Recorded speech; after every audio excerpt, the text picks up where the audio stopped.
right, we are live now. Just a minute. Let me just get the link.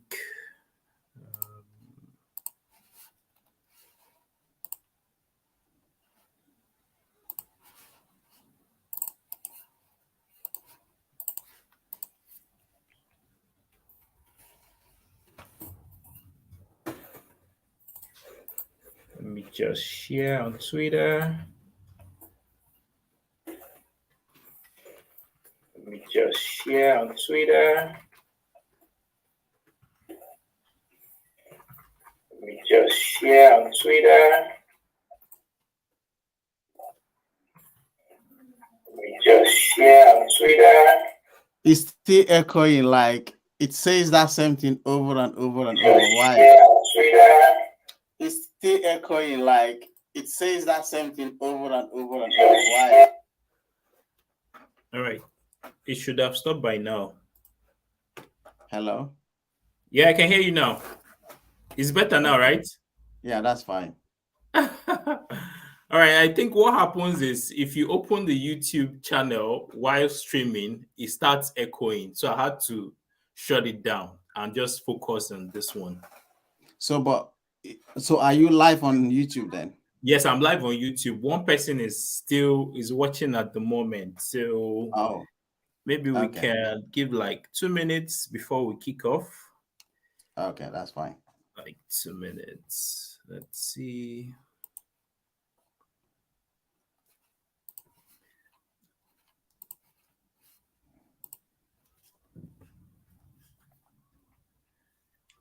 One more minute. Let's see.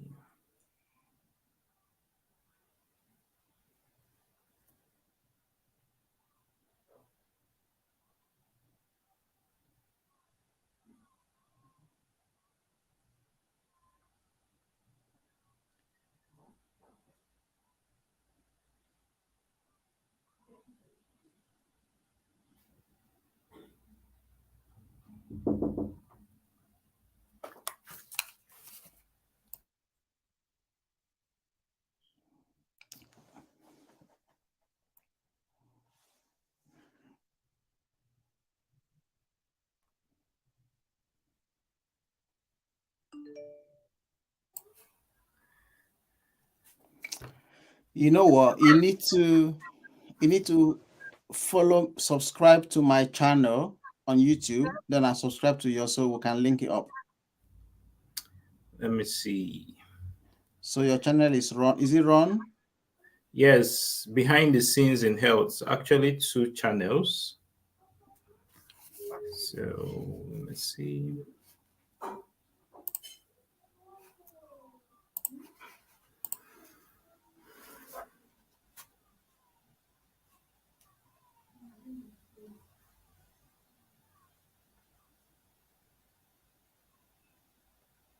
I can't see it. If you share your channel to me on WhatsApp so I can join it. All right, just give me a second.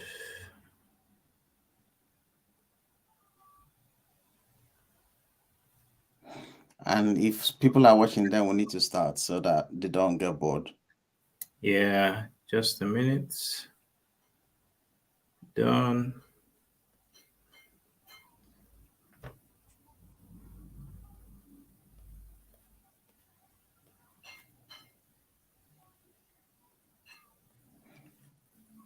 All right.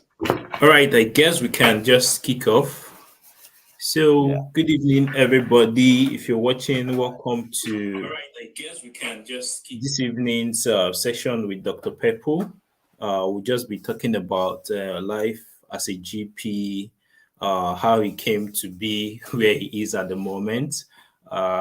Basically, it's one of the conversation in the series on issues around migration, how do doctors navigate the whole process, and just a little bit of insights, because it's usually good to hear from those who have gone through that journey. I mean, it's not hearsay or they said.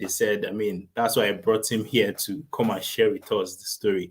Yeah, he's popularly known as Dr. Pepple, but I'll leave him to introduce himself to us. So, Dr. Pepple, let's meet you. Hi, thank you. Very nice to. I'm happy to be here. So, my name is Douglas-Iyalla Pepple. Yeah. So Dr. Pepple for short. I think that's just the one for branding, basically. Yeah, and I'm Nigerian. I'm from the south part of Nigeria, specifically River State, Port Harcourt. And yeah, I live and I work here in the UK now. What else is there to know? I think as we progress, we'll talk about my journey and every other thing around it. So that's it basically for now. Yeah, I think I agree with you. That's enough for an intro. As we move, we'll unravel the man behind Dr. Pepple. So, how did you get to become a GP? What's the whole process like? I mean, different persons they have different stories about how they came to become a GP in the UK. Some come through education, some come directly through PLAB, and different methods really. So what's your story? How did you get to the UK? Yeah, so thanks for that. So basically, I came to the UK after medical school. Straight on after medical school, I came because I knew I wanted to come to the UK. I was going to come to the UK, so it wasn't any waste of time or anything like that. So I finished medical school and I did normal youth service, no, not normal house job, which is internship, which you have to do back in Nigeria. So then afterwards, I came in to do my master's. I did master's in reproductive medicine, science, and ethics from the University of Kent in Canterbury, basically focusing on assisted reproductive technologies and in vitro fertilization using animal models. So, and whilst I was doing that, like I said, I knew I was going to practice in the UK. So whilst I was doing that, I started looking at options on how to practice in the UK permanently. And so that means, doing the British licensing exams, which is the PLAB exams. So I did that. I did all the process, the English test, PLAB 1, PLAB 2, then got my GMC registration and license to practice in the UK as a doctor. And yeah, then started working as a doctor. I think my first job was I worked as a resident medical officer in private hospital. I did that for about 2 years, then moved over to the NHS, did some surgical jobs in London before moving to train as a GP, as a family physician, which is called general practice in the UK. So that's it basically. Interesting. So when you were talking, something struck to me. Were you doing the MSc and preparing for PLAB at the same time, or how did you manage to do that? Yeah, so MSc program in the UK there are different types. So mine was the taught one, meaning you have lectures. So, and it was also masters by dissertation. Okay. So it was a 9 months program. 9 months. Interesting. Yeah. So we were literally having lectures like once or twice in a week. So you have the rest of the time to do whatever you want to do. Okay. So at the end of the 9 months, we had about 7 months of lectures and all of that, then 2 months intensive lab work for your dissertation, because it was a practical course. So it was mostly lab work and all of that. So I knew I was going to practice in the UK. So what I did was I had to plan. I planned everything myself. I'm quite a very good planner. So I looked at when I was going to be free, have a bit of spare time to study, and when it was going to be intense in terms of my academic work. So, and also bearing in mind how long my visa was. So I want to make sure that I finish everything before my visa runs out. Expires. Okay. Yeah. And remember, then there was no post-study visa. So you have to make sure you finish everything on time. Otherwise, you go back to your country. Which was a bit of what happened. Yeah, which was a bit of what happened to me, to be honest. So during the master's program, I didn't do anything other than just do the English exams, the IELTS. So, but I was unlucky. I didn't pass the IELTS first. So I got 7.0. You need 7.5 to qualify to sit the PLAB exams. So when I got 7.0, I was a bit frustrated and disappointed. So I thought maybe the UK thing is not for me anymore. So I started looking at seriously. So when I see people getting a bit discouraged now, I mean, it resonates with me. I can understand them. So I started looking at options. Where can I go apart from the UK to practice without going back to Nigeria that will accept an IELTS of 7.0 instead of 7.5? Wow. So Okay. then I looked at Ireland. Ireland is not part of the UK. It's in Northern Ireland that's part of the UK. So Dublin, they accept IELTS of 6.57, I think. So I started looking at their entrance exams. So whilst I was looking at how to do their entrance exams, one of my friends was also preparing for IELTS. So we prepared together again, and I wrote the IELTS this time around and I passed it. So I had to abandon the Ireland plan and just focus on the UK. Interesting.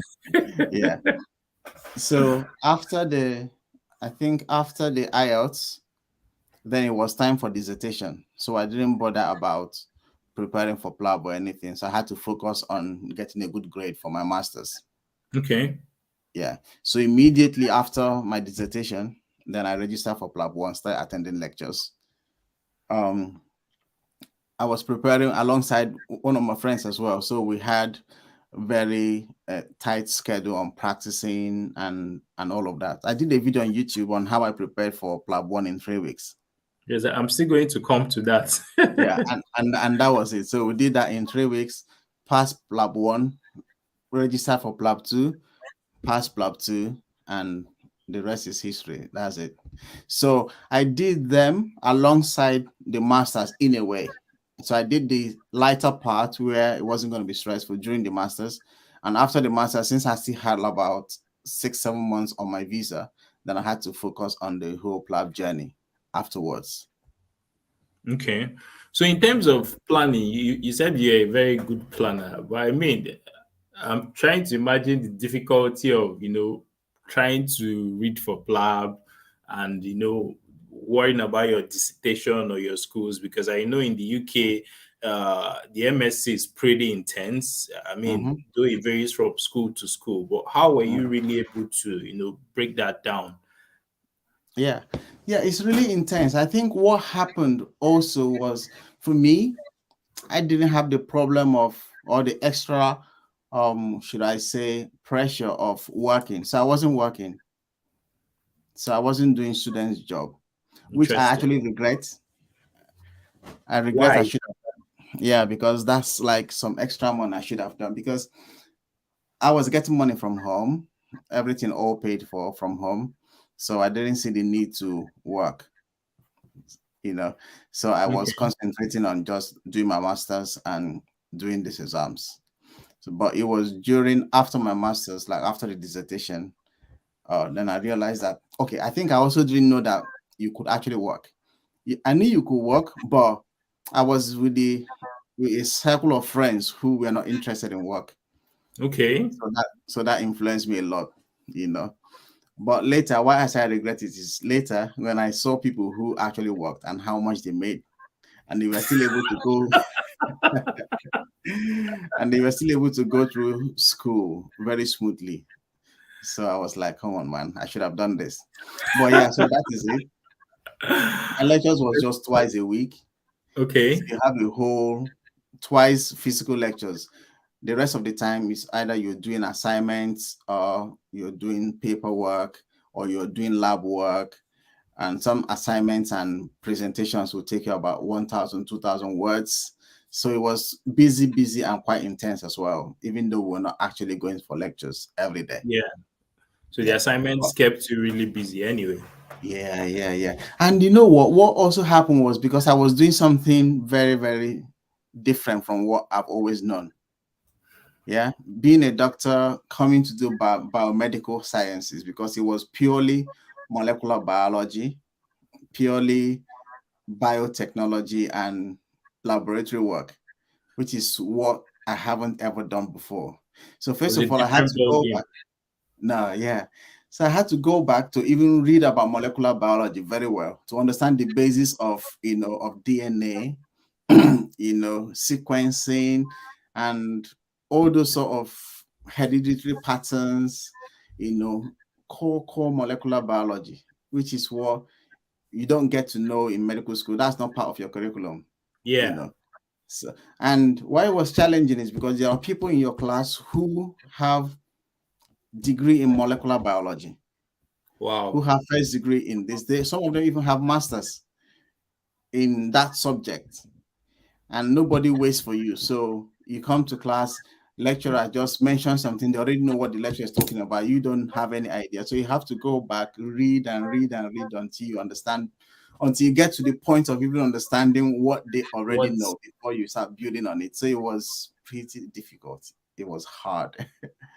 Yeah. Wow, I think that would have kept you really very busy.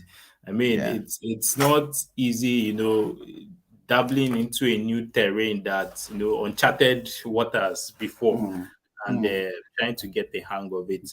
Then talking about the training itself, like GP training, how would you describe it? Is it intense? Is it heavy? Is it difficult?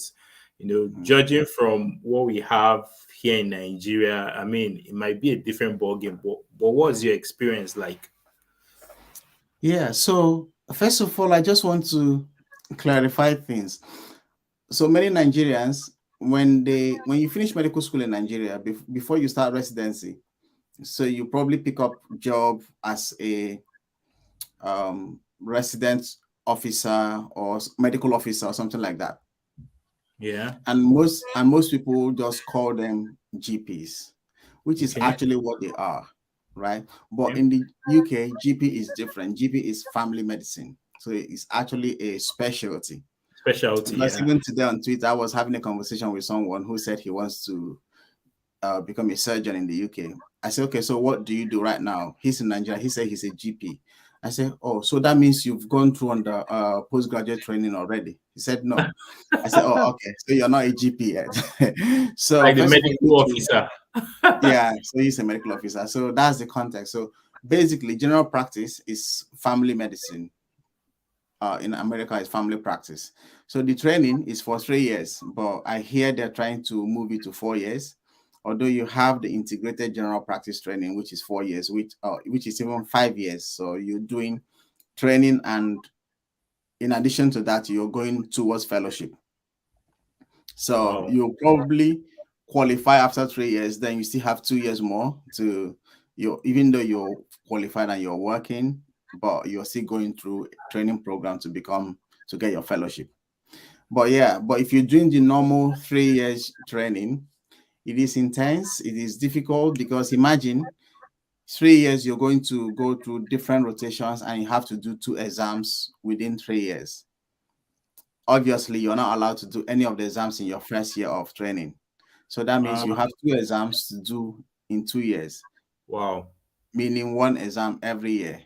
So imagine when you don't even pass the exams, if you don't pass the first one and you have 4 attempts to do it. So imagine 4 if you do, attempts. 4 attempts at each of the exams. Wow. So it's pretty much intense.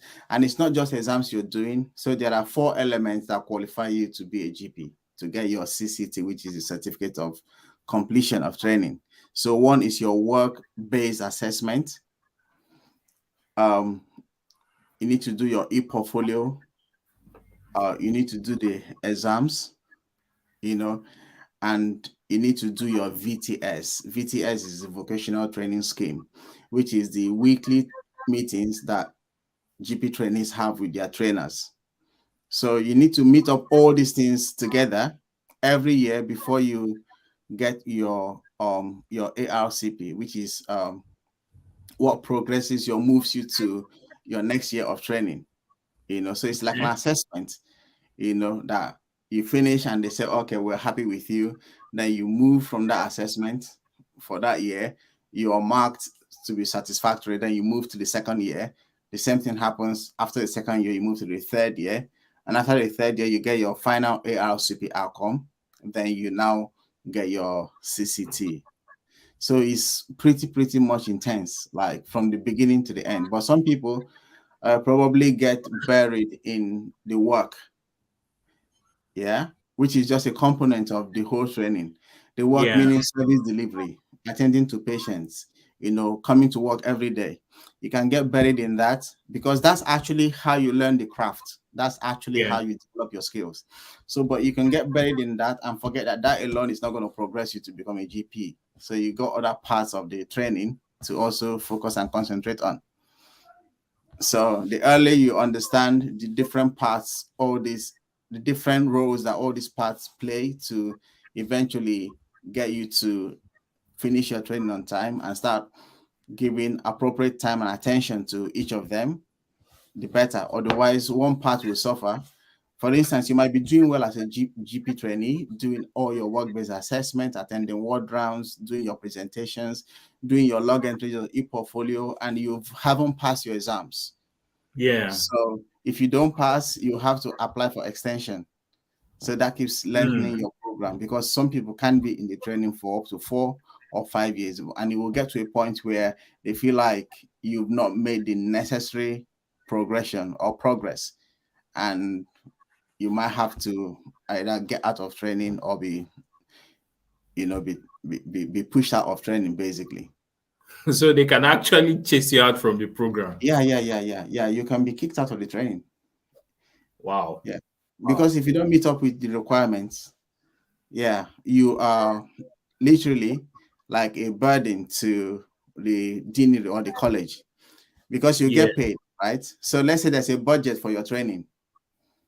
There's a budget for your training for 3 years. Your training is supposed to last for 3 years. Or by extension, you have about 6 months or even 1 year extra. So if you've exhausted the 3 years, you get yourself into an extra 6 months or 1 year, and you're still getting paid. So at the end, you literally have exhausted what should be spent on you to train you. So if you want to continue, who's going to pay you? So that's the thing. Yeah, I don't know the technicalities and the intricacies on how that works, but I know that there's a budget on your training, on every trainee, how much the government or the college or the deanery spends on or is expected to spend on you to train you. So they also encourage you to make sure that's why you have educational supervisors and you have clinical supervisors who are supposed to monitor your progress of training. So they guide you and make sure that you're doing what you should be doing at the right time, so you don't have one part suffering for the other. So basically, there is a good support system in terms of the training. To be honest, without sounding biased, I think GP training is the best supported program in the UK. Yeah. Okay. So because obviously when you're training, you have half of your training in the hospital and half in the GP practice. So whilst you're in the hospital, you interact with other trainees from other specialties, right? And you get to actually see how the support they get from their deanery, from their college. And you see that GP trainees seem to have more support than some other specialties. I think the reason is because of how the program is structured, because apart from all the things you're doing at work, you have an accountability group where you also meet weekly to discuss your progress in training and to have general training by different specialties, picking up interest in different topics and even community topics also to teach you. And the fact that you have an educational supervisor and a clinical supervisor specifically attached to you for your training, although other trainees also have that, but most GP trainees are basically in hospital for service delivery. So that's why you go into when you are training, when you start, you choose what rotations you want to do, which is the flexibility in GP training compared to like in Nigeria or something. I'm just using Nigeria as an example because that's the system I understand very well. So if you're in family medicine in Nigeria, obviously you have no rights to choose where you're going. You're literally going to rotate through general surgery, pediatrics, obs and gynae, and internal medicine. Okay. Yeah. Okay. But in the UK, no, it's not like that. So you have a block of rotations, about 50 blocks. So you can pick and choose what you want. So for instance, let's say you're coming into GP training and you have a background of obs and gynae. And that means you know a lot about Of that, ops and you and don't want to gynae. do ops and gynae anymore. Yeah. Okay. So you can pick rotations that have different things that you are deficient in, so you learn more about it. Or if you're one of those people who want to be comfortable in their comfort zone, you can pick things that you are comfortable, you know already, so you don't want to go learn something new. Okay. So you can decide to pick, if you know ops and gynae very well, you can decide to pick ops and gynae, pick endocrinology rotation, pick acute medicine, pick ophthalmology, and that's only what you're going to do. Interesting. Yeah. So it's just about your preference and what's available in the place you want to train as well. Okay, so basically the training centers also differ in terms of what they offer. Yeah. They differ, but they have similarities. So when I say they differ, for instance, let's say like where I trained, you have a block of endocrinology, dermatology, acute medicine, pediatrics, and maybe psychiatry. So probably for you to do for 4 months in each of these rotations.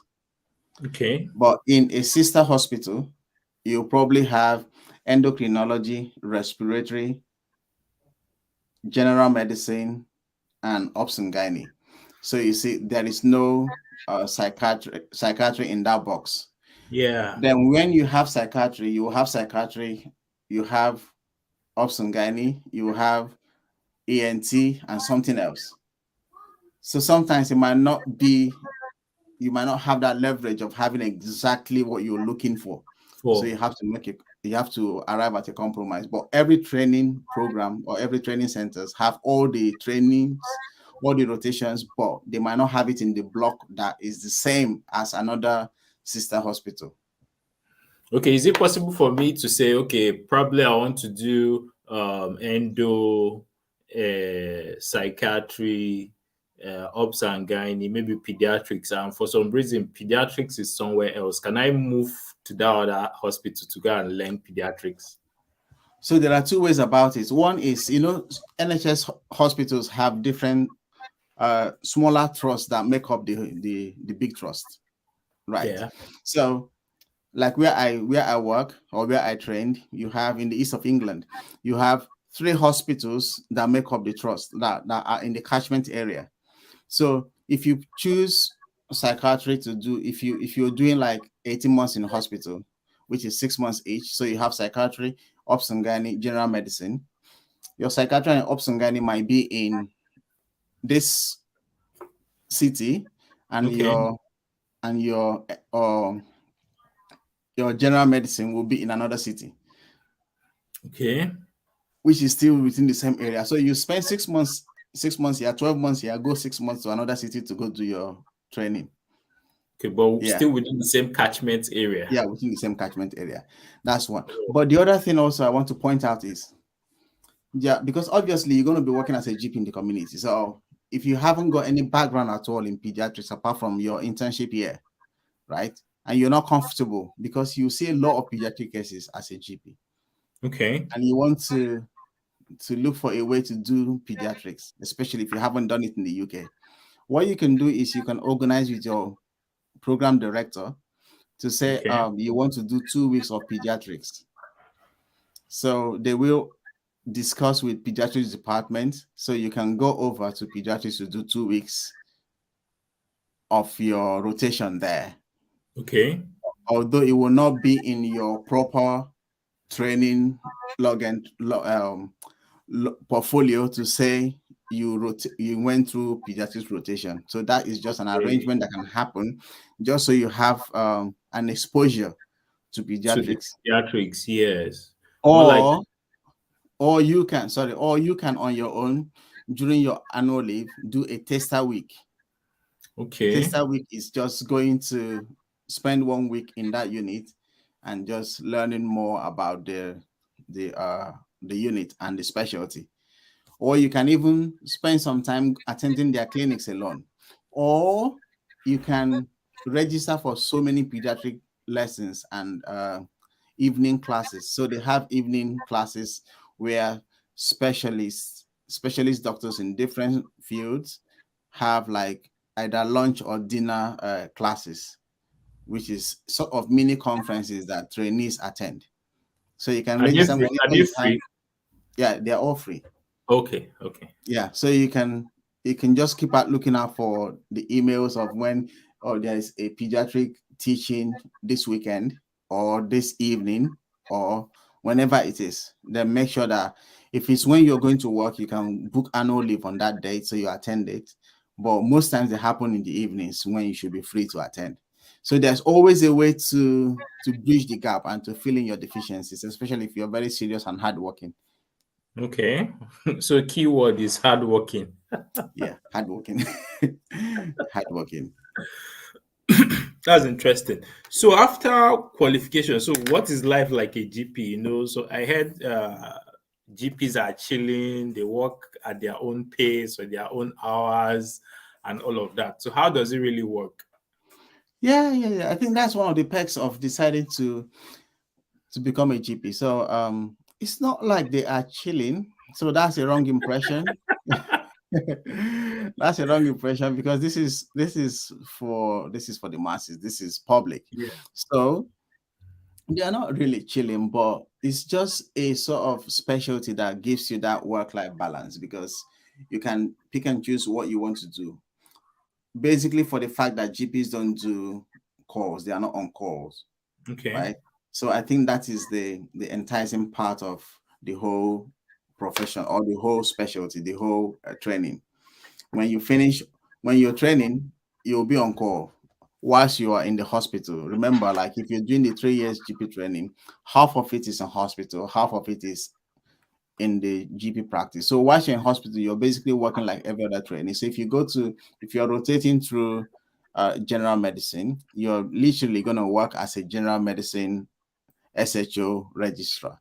The way they're Okay. on call, everything they do is what you're going to do. When you move to another specialty, you do literally the same thing. But when you now come to the GP land, which is the other 18 months of your training, you are not on call at all. The only thing you do is there are a number of hours you need to do what we call out of hours rotation or out of hours shifts to qualify you or to add up to your work-based assessment during the training. Okay. So the essence of doing that is they want to expose you to unscheduled urgent care shifts to see how you're able to adapt to emergency situations, because out of hours most times are emergencies. How you treat them, how you triage patients, and how you appropriately refer and treat them. So but when you qualify now, you don't have that obligation of being on call. So I think that's the chilling part that so many people refer to. So if Okay. you sign up to become a salary GP, because there are different options of work you can do. You can work as a salary GP, you can work as a partner GP, you can work as a locum GP, you can work as a principal partner. So there are different things you can do. So if you're working as a salaried, so you're not on call. The only on call you do is day on call. So you can be duty doctor on the day in your surgery. But you Typical nine don't. to five, right? Pardon? Like the typical 9 to 5, morning to evening. Yeah. That's it. Some surgeries can start 8 o'clock to 5 or 8 to 6 or 9 to 5. Where I work, we work 8 to 8. That is the only surgery around here that work 8 to 8 every day. Okay. But obviously, they have a different GMC contract compared to Okay. other hospital, other surgeries. Okay. So yeah, so you're not on call. The only time you're on call is if you want to do out of hours shifts. So obviously it's called out of hours because it's on social hours. So that's when you should be at home, but you're coming to work. So they have to pay you more for doing that because it's on social. The same thing that happens when you're in hospital and you're doing 9 shifts. If you any rotation you're doing, if you do more on calls, you get more money because that is on social hours. Oh, it's okay. If you do weekend, you get more money because it's also on social hours. Because literally you're contracted to work 9 to 5. But anything outside of that means there needs to be a compensation. Extra money. It's beginning to sound interesting. Yeah. Somebody So you is can be asking, a GP and you don't go on calls. You just work Monday to Thursday, You can even work 3 days in a week. Depends on how Wow. much money you want. If you don't want so much money, you can work 2 days in a week, do other things you want to do. Yeah. Yeah. Wait, if someone works 2 days a week, is that enough to cover the bills and expenses and all of that? So the GP contracts, this is public. So I'm going to talk about the money because it's general knowledge. Yeah. So I'm not breaching any rules here talking about it. So the GP contract depends on what part of the country you are in. Some parts of the country pay you £10,500 or 11,000 or even 12,000 per session, right? And session means there are 2 sessions in a day, so morning and afternoon. So if you're doing 9 to 5, for instance, your 9 to 12 or 9 to 1 is one session. That's morning session. Okay. Then your 2 to 5 or your 3 to 6 is your afternoon session. Okay. Right? So imagine if you get a contract and you're doing 4 sessions, which is what you just referred to, 2 days. Okay. And you're paid £10,000 for one session, which is very, very cheap. I don't think anyone pays 10,000 anymore now. I think it's 10,500 or 11,000. So, but for the sake of easy calculation, if you get 10,000 per session and you're working 4 sessions, which is you're working only 2 days, that is 40 grand. Wow. Okay. So that means your annual salary is £40,000. Fair enough. Yeah. So if you look at the tax and everything, how much will 40,000 translate to in a month? So you probably will be getting about 2.6 or 2.7 or thereabout. So, and that's you working just 2 days in a week. So if that will foot your bills, then that's fine. Then you have the other 5 days to do whatever you want to do.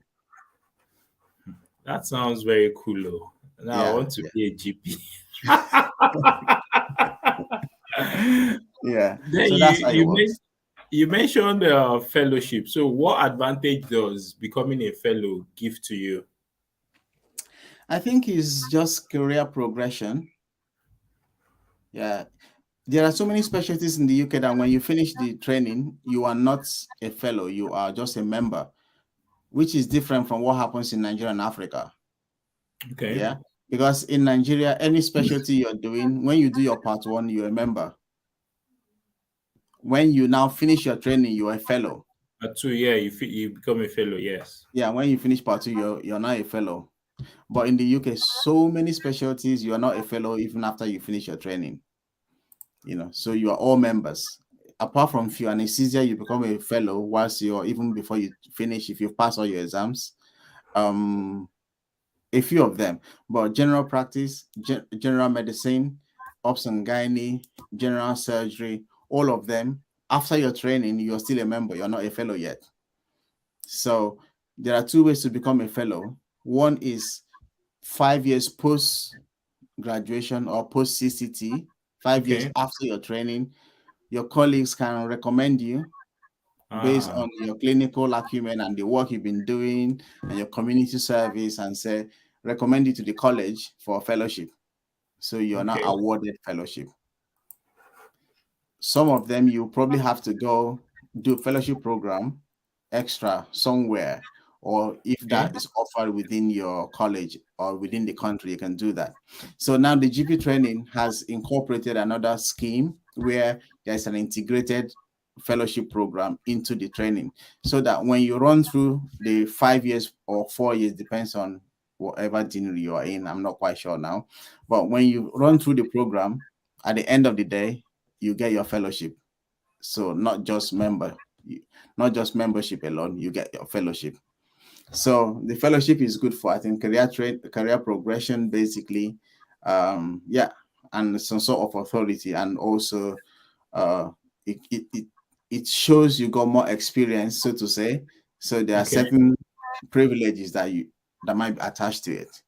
Yeah, but majority of the people are, when you finish your training, you're a member, and you have to wait until a couple of years for one of your colleagues to recommend you, for you to get awarded fellowship. Interesting. So does extra money comes with the fellow, or is this the same price or No, I same? think it's the same thing basically. It's the same. Okay. I don't think there's any extra monetary thing that comes with being a fellow. It's just when you post CCT, that's where the money comes, because as a trainee, what you get paid is different from when you qualify, when you become a GP, when you finish your training and get your CCT. So I think it's just the CCT that adds extra money to you, not fellowship. Yeah. Okay. Basically, fellowship is just career progression and also to give you more bargaining power and give you a leverage and a specific seat, so to say, at the place of decision making and all of that. Yeah. Oh, Interesting. it doesn't, I don't think it adds extra money, because even as a new graduate, like as you just finishing your training, you can become a partner in a surgery. Okay. Yeah, you can become a partner if the surgery needs partners, and you are able and you are happy to get into partnership with them. You become a partner, so you don't need to have fellowship to even become a partner.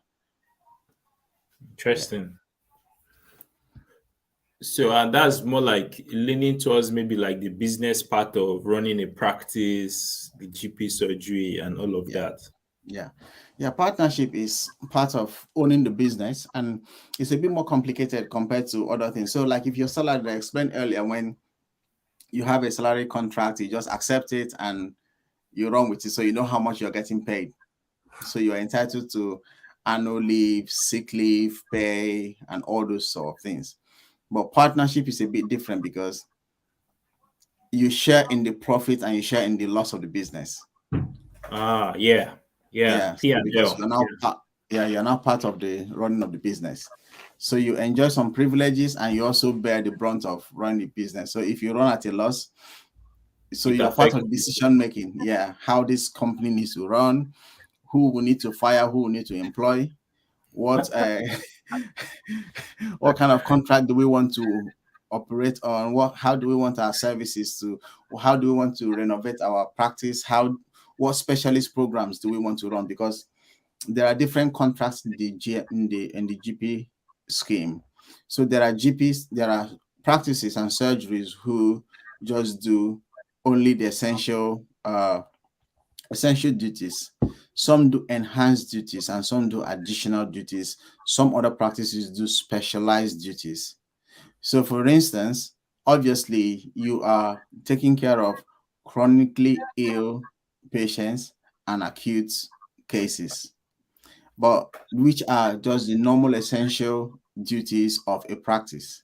Okay. But you can decide to set up specialist clinic in your practice, which is not the essential duties. So for that, you get paid extra by the government and you'll be commissioned by the CCG, which is a clinical commissioning guide, I think. Group or so. Yeah, CCG group. group, yeah. So you get special money for running that practice. So Specialist let's clinic. say for running that, yeah, that specific clinic or specialty area. So let's say you have a surgical background and you are licensed, you have the prerequisite certifications, to run a surgical center, and you are in this practice. So your practice can organize to set up a surgical unit in that practice for you to run it, and that brings extra funding to that practice. So if you have a women's health background as well, so you can run fertility clinic, you can run contraception clinic, insertion of coil, implants, and all those things. The same applies with dermatology. That's why the beauty also of general practice is the ability to sub-specialize.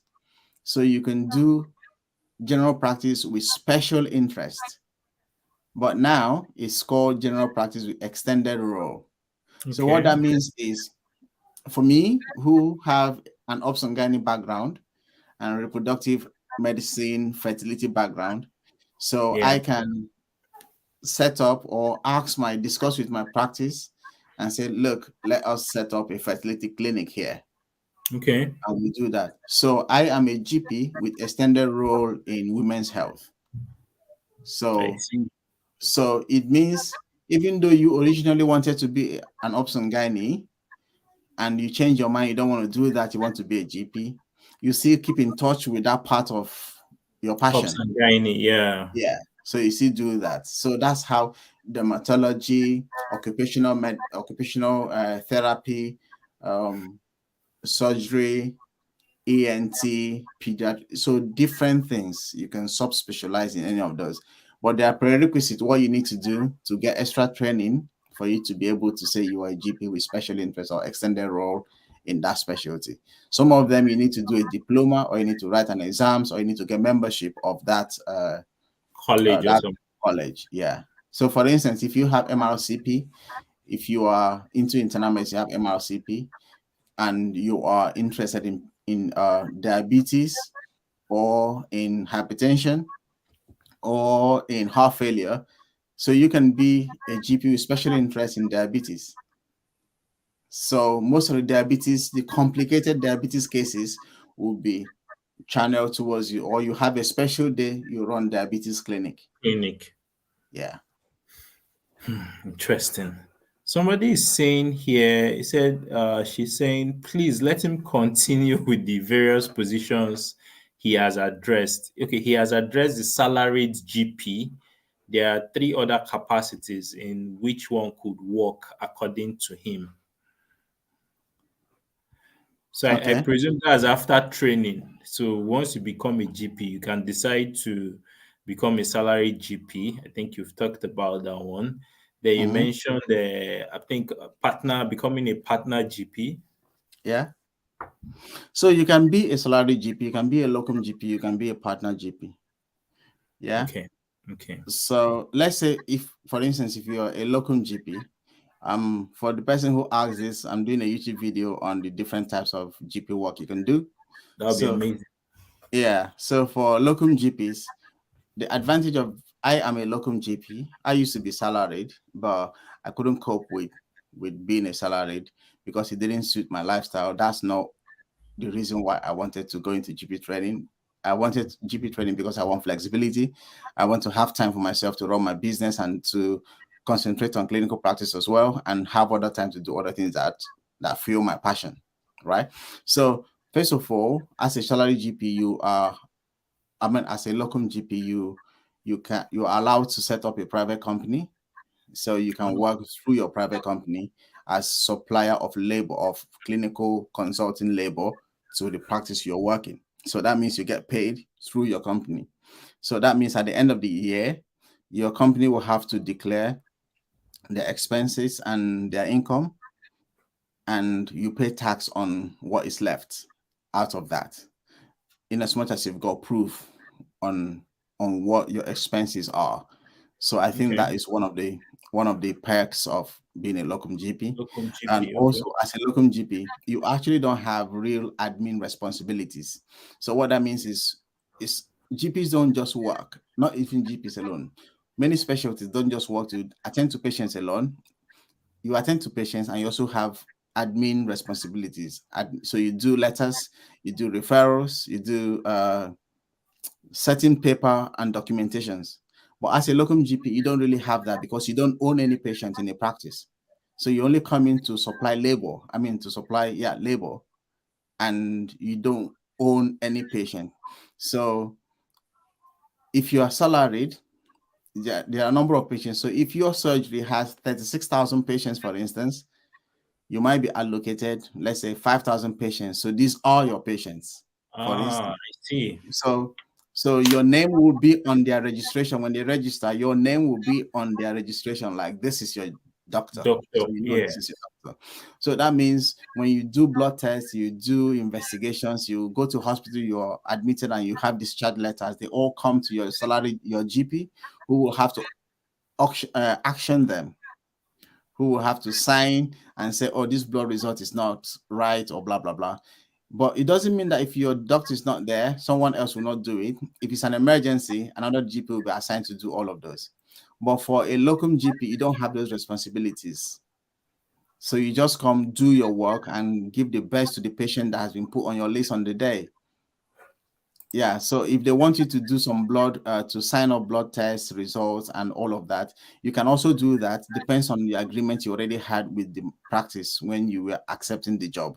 So Okay. you don't have that real administrative responsibilities because you do not own any patient like that. And also the other one is that your hours are flexible. So normal salary GP might have a contract to work 9 to 5. You as a local GP, you come and say, okay, if I don't want to work 9 to 5. So working 9 to 5, for instance, might mean having to see 15 patients in the morning and 15 patients in the afternoon, which is 30 patients. So you can say, you know what, I will still see the 30 patients, but I don't want to work 9 to 5. So I can, if I finish to see all of them by 3 o'clock, that's fine. I'm going home. So that's it. So you have that flexibility to do as you like, but obviously the safety of patients should be your priority.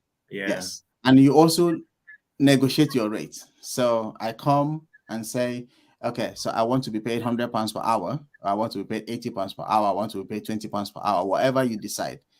If the practice is happy with that, that's what you get paid. So they can't say we're employing you for £10,000 per session. No, you're not sessional GP. You're not salary GP. So this is it. If it doesn't suit you, that's it. You walk away. Yeah. But the disadvantage here is that, you're not part of the practice. You're just a loner. Yes. So it can be boring because you come, you don't have friends, you don't have people you talk to, you just see patients and go see patients. So you don't have that community, although there is a group of local GPs association you can belong to. But I mean, like in the actual practice where you work, you don't have that. Obviously, when you have lunch break and all of that, you can go to the communal area and have conversation with them. But you don't belong to, let's say, their WhatsApp group where you can have a challenging case and you say, "Oh, I actually saw this patient today. This is what I did. What would you have done?" So you don't have that kind of interaction. So it's a lonely place, so to say. And yeah, for partners. Okay, no. One other disadvantage of locum GP is because you're not salaried, you don't have annual leave and sick leave pay. So if you don't come to work, you don't get paid. Sick, nobody's paying you. Yeah, but if you're salaried, if you're sick, obviously you have a genuine sickness, so you still get paid because you are off, and you have annual leave. Sometimes you have like 46 days for 9 sessions, 46 days in a month, in a year, for 9, if you're doing 9 sessions pro rata. So you go on holidays, your salary still comes in. But if you're locum, you go on holidays, no money. You're spending your money. Yeah. So you fund your lifestyle one has yourself. to really, weigh the pros and cons. You have to. And you really have based to. on your interest and what you're looking for, and decide this is what I want to do. Yeah. The locum sounds very interesting. But so basically so I've talked about locum, I've talked about salary, and I talked about partner as well earlier. Yeah. So that's it. So Vicky, if you're still there, I hope he has answered your questions clearly. I don't know if you have any other questions. If you're watching, we're having a chat with Dr. Pepple. We're just talking about life as a GP in the United Kingdom, exams, work, becoming a fellow, not deciding to be a fellow, and all of that, So then for I know a lot of people are still, planning to come in, though I understand that PLAB dates are now becoming very difficult to get. So, but what's your word of advice for them? Yes, to get that's a very hard one because things are different now. Things are changing. Things are quite different. Yeah, compared to. For people who don't know, like I started my journey about 9 years ago. So I've been working in the UK for about 8 years now. So then I've just been a GP for a year. My PLAB obviously is about 8 years. Yeah, 8 years ago I did PLAB, but obviously still around the same thing year in year out with little modifications. And why I do the things I do on social media, especially on YouTube, is because I keep abreast of the changes that happen every time. So I try to incorporate that. And the spaces I know are a bit difficult to get now because there's more demand than supply. Yeah, but everything boils down to planning, planning, and planning, hoping that everything goes on at once, especially passing the exams as well. Some people might not have they might not be lucky to pass the exams all at first sitting, which becomes a bit of a problem because you have to the space you've managed to struggle to get, you have to now struggle again to get it again. Get it again. Yeah, but I think it's basically everything about medical school because for this is how medical school works. Medical school is not really that straightforward. Some people might be lucky. I think I'm one of the lucky people going through medical school because medical school was very, very, very smooth and easy for me. But I think why it was that way was also because I got into medical school when I was slightly a bit mature, because I did a first degree in human anatomy Okay. before going to medical school in a different city. So having a first degree already has exposed me to basic medical sciences. So I was, so to say, good in biochemistry, physiology, and anatomy before going to med school. So starting med school from second year, having to learn the things you already know already, the things you took 4 years to learn. So it was sort of revision for me. So, and during my part one MB, is it part one or part four, whatever they call it, like the first one you do in year 3, I can't remember. I don't think I did anatomy again because I already have a degree In anatomy, so okay. yeah, then now move to fourth year. Fourth year is when you start encountering the core clinical practice like pharmacology and pathology and yeah, pharmacology. pathology. Yeah. So, but it's still application of what you've done because in pharmacology, for instance, you've done neuroscience and neuroanatomy. So it wasn't that's a problem also. So it was a bit easy for me. And also because I was my class president, so a bit of privilege, I would say. And so, yeah, privilege in the sense that when you go for Viva, there's actually a Viva I went for. They didn't ask me anything because I got in. That was microbiology in year 5, year 4, yeah, year 4 pathology. So it was a microbiology professor, and my professor was in there. And when I got in, the professor said, "Oh, this is our class rep." So the visiting professor said, "Oh, that means he is his knowledge is the baseline for the class." So, so he was like, "Okay, so what do you want me to ask you?" So I just said, "Okay, tuberculosis." And he only asked me to define it. And after that, he said, "Okay, go." So I'm going to use your knowledge to judge the whole class. As So, baseline. as baseline. As baseline. So I think that was very smooth for my class and all of that. But look, there was one Viva that was hard, pharmacology. So it was the best student that went first. Our best student, and he was best from year 40, final year. So he was our BGS. He went first. And when they ask him, instead of this boy to answer the questions, he will answer and go into another thing. So they will pick him on that one, ask him again. So when he came back and told us what they were asking him, oh boy, everyone was scared. Like, so he already raised the bar this high. Very high. So yeah. So for me, yeah, medical school was very smooth. But later on, when I did not pass my first exam in GP training. Yeah, so that was literally like the first time I didn't pass a medical exam. So getting failure late in life, I don't think it's a good thing. It's better for you to have failure earlier, Really. so you learn how to deal with it. So it's better to fail early, so you learn how to deal with it, than to postpone it. So it was hard for me to assimilate, to come to terms, to reality with the fact that I didn't pass that first exam. And I think it was good for me because the time I had to practice for it again made my knowledge so robust and so strong.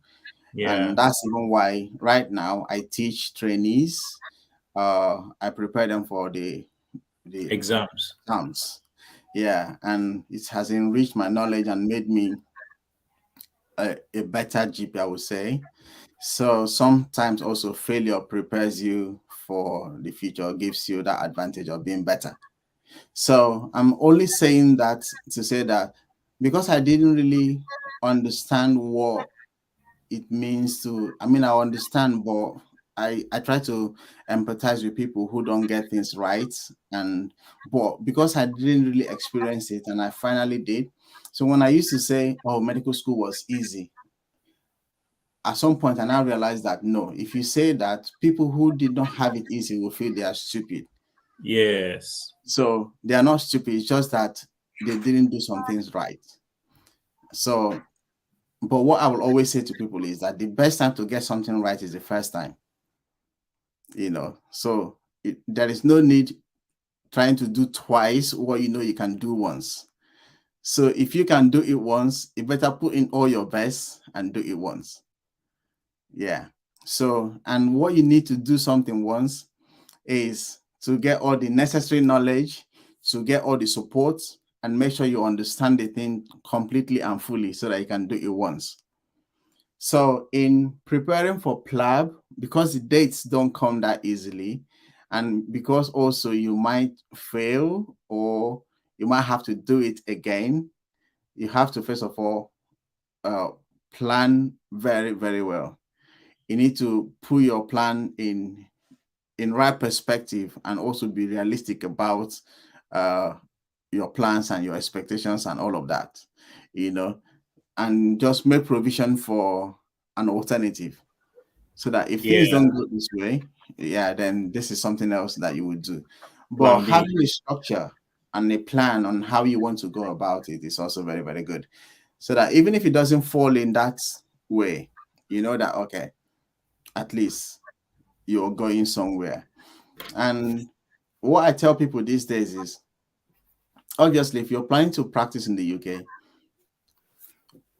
you know how you feel like you've been in one place for so long and you just didn't feel the nudge to leave. But the day you make up your mind and want to leave, it looks like, come on, do you mean I've actually been in this place this long?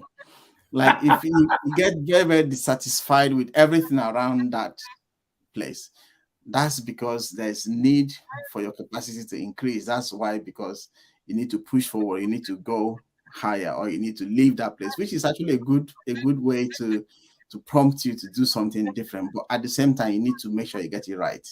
So just keep practicing, keep hoping that you get a space for your club, keep looking out and being optimistic. And the most important thing is just to prepare yourself, because if you prepare yourself, use the time available that you haven't gotten a seat yet for your PLAB or a slot to register for PLAB, keep preparing so that if the opportunity comes suddenly, you're already prepared for it.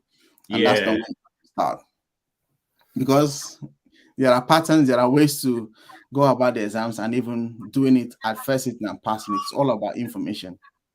So when I didn't pass my exams, the training exams the first time, I was asking questions. I wanted to jump straight to do the next one. And someone just told me, no, just give yourself time. And within the period I was giving myself time to ask questions, and I realized that there are better ways to study. There are things other people were doing that I That you were wasn't not doing. doing. I studied so much, and I didn't pass the exam. So, and I realized that the other people that passed it did not even study as half as I did. But there were things they did which I didn't have the Do. information. And that was just the only thing I had to do. and like I had extra 24 marks on what I had previously. Wow. And I didn't even study as much as I did previously. So it's about getting the right pattern, the right study materials, and it's just like medical school, having the information. Yes, info is very key. Yeah. And moving with people that have the information as well. Yes, so those people that have a way of finding out the latest updates and all of Mm, that yeah. that makes Yeah. the That's it. difference. Wow. Okay, it's already 1 hour. Someone said, what does Okay, it take to have one surgery? okay, I saw that one. I don't even understand the This is a question. businessman. So I'll tell you. Okay, like having a GP surgery. Oh, I see now. Yeah. Yes. Yeah. To have a GP surgery is obviously you have to have certain years of post CCT experience, and then decide on what sort of practice you want to have. Do you want to have just a normal practice, like do essential duties, or do you want to do a secondary enhanced practice or specialized clinics, whatever it is that you want to do? Then you now have to look for people that will partner with you to form the practice. Then you now have to look at the requirements from your local CCG, your primary care network, PCN, whatever, one other stuff like that, and then apply to actually get one. You have to put into consideration workforce, who to employ, building, funding, and all of that. But if you want to have a private practice, because there's also private practice which you can have, you can also choose what sort of private practice you want to have. Do you want to run like a proper practice, private practice, or do you want to? Because I got a friend who has a practice where they do a cosmetic practice. Okay. Yeah, so enhancement and all those beauty stuff and all of that. So Okay. you can even rent one of, if you go to Harley Street in London, so you got blocks of buildings and practices all over. You can rent one of them as well. And let's say if you are a GP and you just want to have a private practice where you do travel medicine, Okay. or you want to do you know how like people come from Africa to do medical tourism and stuff like that. Yeah. Yeah, so you can also have a practice where you just do travel medicine, basically. So anything that you fancy, anything that you like, you can have a practice to do that. So you just need to get the appropriate approval and license and recommendations and yeah, basically approval to start that practice. If you have the manpower, you meet all the requirements. So yeah, Okay. so there are private GPs. People coming to go to their GPs and they want to have something done quicker and quickly, and it doesn't work, or they try out of hours, it doesn't work, and they just want to have private doctor who will listen to them, because for GP practices you have a limited time that your contract allows you to talk to patients. So some Okay. practices have 10. I think 10 is actually the standard. But if you want to have a longer appointment with your GP, like 30 minutes, some private GPs have allocation or time for 30 minutes consultation, 1 hour consultation. Okay. 10 minutes depends on how much you're able to pay, because bear in mind they will have to pay their secretaries, they will have to pay their admin, they will have to Yeah. pay everybody. So it's their business. Yeah, so they have to, but they also have regulations on what governs their practice. But at the same time, they need to be able to make enough money to pay their bills and also, you know, live comfortably. So yeah, it's possible. You can have your private practice, you can have a private partnership practice as well. You just need to meet up the requirements and get the approval from the appropriate quarters. Okay, so based on this too, for example, now, okay, I'm not a doctor, I'm just a business guy, right? And I have money and I want to run a practice. Is it possible for me to, you know, get some GPs to partner with me to, float the surgery and run it and all of that? Does that work? Yeah. I can't answer that 100%, but I believe that because it's a business, yeah. I think it should be similar to other private hospitals Okay. across UK. Most of the hospitals, private ones, are run as franchises. Ah, I see. Okay. Yeah, and I believe they are not owned by doctors. Okay. So they are basically business, but they will have their board of directors and they will have the doctors on the board. On the So board. the Okay. BMI, the Spire, the Northfield hospitals you see, that's why you don't have so many private hospitals in the country. So they just have few ones and they have branches all over. So they sort of run a franchise system. The franchise. Okay. Yeah. So anyone I believe can actually own them in partnership with the doctors and follow the laid down rules on how to register and how to operate. Okay, that's interesting. Wow, it's already 1 hour 10 minutes. How time It's been an flies. interesting conversation. Yeah, we lost track of time. Yeah, Trying I to think it's check. because we've been having some very nice conversation, really. Yes. Let me see. Let me see. Okay, there are no more questions here. Yes. So if you're watching, thank you for watching. We've been chatting with okay, Shitu says thank you. I think he's the one that asked the question about how to own a surgery. Maybe he will come and look for you to open surgery with you.